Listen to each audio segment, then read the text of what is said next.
This is Carolina Haints.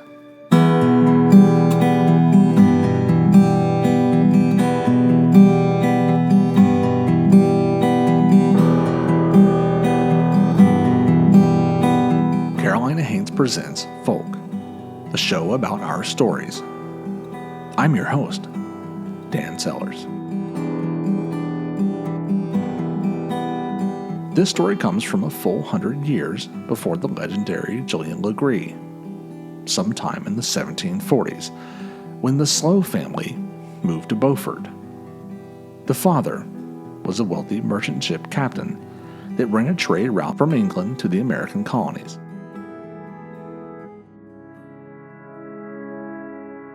So the Slow family built a house in Beaufort and moved there with their infant daughter.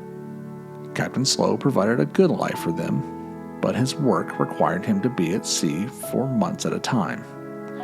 While he was gone, the mother would entertain their daughter with tales from England, and as she got older, his daughter started begging to come with him on his trips.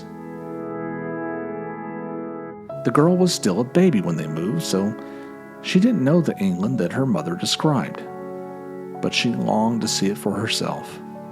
Her mother was firmly against it, and the captain explained that the sea was no place for a little girl. But time passed, and the girl grew. Her mother had hoped that she would grow out of it, but she continued to ask if she could travel with her father. Finally, he agreed that she was old enough and relented. The mother was less enthusiastic, but nonetheless consented. The young girl was overjoyed when they landed in England. She wanted to know about everything, see everything, taste everything. Captain Slow smiled, the smile of a father who had made his daughter happy. But on the return trip, the young girl fell ill. Just a few weeks from Beaufort, the girl passed away.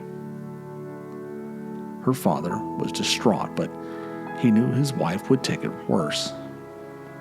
His wife had been alone for months, and if he returned home without their daughter.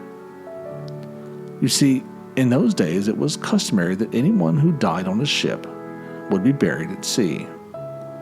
Her father couldn't bear the thought of this, so he looked around for a place he could keep her body that wouldn't subject his crew to the dangers of a decomposing body. What he found was a keg of rum. He could seal her inside and protect his crew while still returning her body to his wife.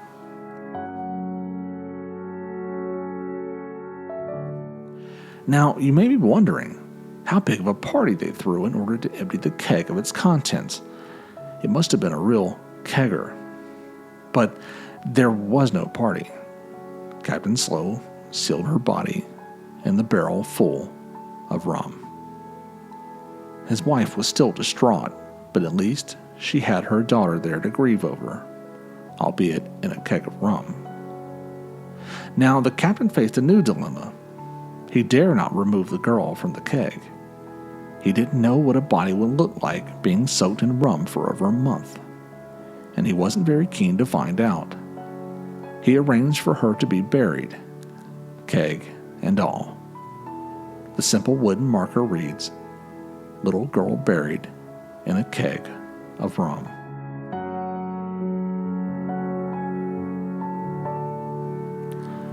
Beaufort's oldest cemetery is the Old Burying Ground. Yes, that's its name. The quarter-acre plot is bordered on three sides by churches. The earliest legible marker reads 1756, but the graveyard existed on a 1731 survey map. In fact, it's believed to have been used as early as 1711. There's a record from September of that year stating that the area had, quote, been depopulated by the late Indian War and Massacre, end quote. An excavation of one corner of the cemetery unearthed many unmarked graves with injuries consistent with tomahawk blows. The most visited grave in the small cemetery is also one of the most visited graves in the entire state, the Rum Keg Girl. For almost 300 years, visitors have left toys, flowers, stuffed animals, and other trinkets at the grave of the little girl in the keg of rum.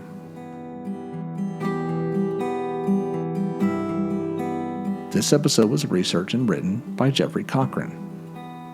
Folk is brought to you by Recapit Productions and Carolina Haints Incorporated, a non-profit organization dedicated to promoting folklore storytelling throughout the Carolinas.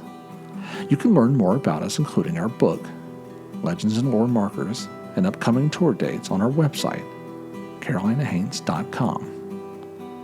We'll be back next week with a new episode. Tune in then to keep this storytelling tradition alive.